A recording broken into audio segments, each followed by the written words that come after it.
દેશના પ્રધાનમંત્રી નરેન્દ્ર મોદી આ દેશને અનેક વખત એવું સંભળાવી ચૂક્યા છે કે આ દેશને વિશ્વગુરુનું સ્થાન આપવું છે, આ દેશને આત્મનિર્ભર કરવો છે, આ દેશને અખંડ ભારતના નિર્માણની અમારી પરિકલ્પનાઓ સિદ્ધ કરવી છે.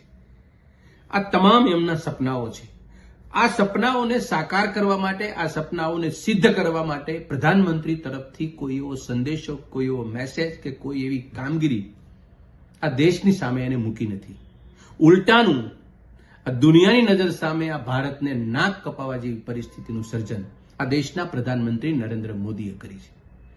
દુનિયાના બે મહાસત્તાના રાષ્ટ્રપતિ અમેરિકા અને ચીન, બંને રાષ્ટ્રપતિ અમદાવાદમાં આવે છે અને બંને રાષ્ટ્રપતિએ એના દેશમાં પહોંચે એ પહેલા આ દેશને એવો કડવો ઘૂંટડો પાડી દીધો. અમદાવાદની સાબરમતી નદીને કાંઠા ઉપર ઝૂલે ઝૂલાવે છે પ્રધાનમંત્રી આપણા ચીનના રાષ્ટ્રપતિને, અને એ જ ઘડી દરમિયાન આ દેશની સૈનિકોની 20 કરતા વધુ સૈનિકો શહીદ કરે છે ચીનની મિલિટરી, અને 4000 સ્ક્વેર કિલોમીટર કરતા વધુ જમીન એ ચીન એ કબજો લઈ લે છે ભારતના ભૂભાગ ઉપર.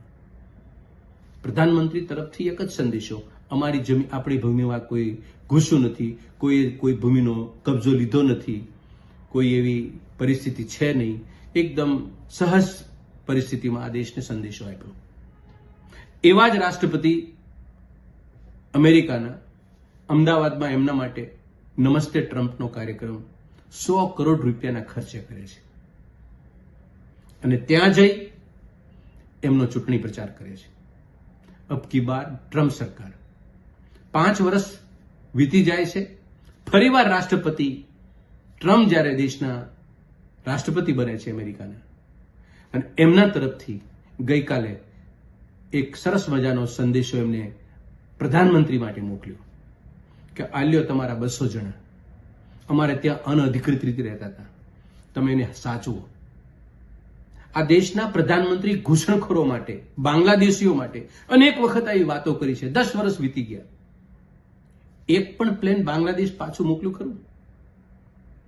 એક પણ કોઈ દેશના ઘૂસણખોરો માટે ક્યારે તે 5 લોકોને પાછા રવાના કર્યા ખરા? નમસ્તે ટ્રમ્પ, અબ કી બાર ટ્રમ્પ સરકાર, આ તમામ બાબતો એક મિત્રનો ઢોંગ કે દાવો કરનારી આપણા દેશની મિશનરી અને દેશના વડાપ્રધાન, પરિણામ શું આપ્યું? એને મિત્રતા ન નિભાવી, કારણ કે એ એના દેશના સાર્વભૌમત્વ અને દેશની સુરક્ષા માટે એ ગંભીર છે. આપણે આપણા દેશની સુરક્ષા માટે ને આપણા દેશના સાર્વભૌમત્વ માટે ગંભીર નથી, એટલા માટે આપણે રાષ્ટ્રપતિ ચીનને આપણે ઝૂલે ઝૂલાવીએ છીએ, અને 20 જાબાજ સવાનો આપણે ગુમાવવાનો વારો આવે છે, અને 4000 સ્ક્વેર કિલોમીટર જગ્યા આ ચીને આપણા માટે કબજે કરી લીધી. આપણે કશું ન બોલી શક્યા, કશું ન કરી શક્યા. કરી શકવાની વાત તો દૂર નહીં, એક શબ્દ પણ ન બોલી શક્યા. આ દેશના વડાપ્રધાનની હિંમત અને હેસિયત છે.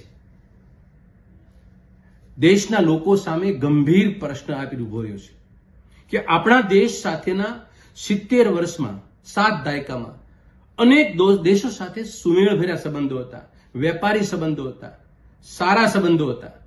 આજે એક પણ દેશ નરેન્દ્ર મોદીની સરકારના 10 વર્ષમાં આપણે ખોખારો કહીને કહી શકીએ એવો એક પણ દેશ આપણો મિત્ર નથી રહેવા દીધો. પાડોશી દેશો એકને બાદ કરતા તમામ સાથે સારા સંબંધો હતા. આજે પાડોશી દેશો આપણી સામે આંખ મિલાવવા પણ તૈયાર નથી.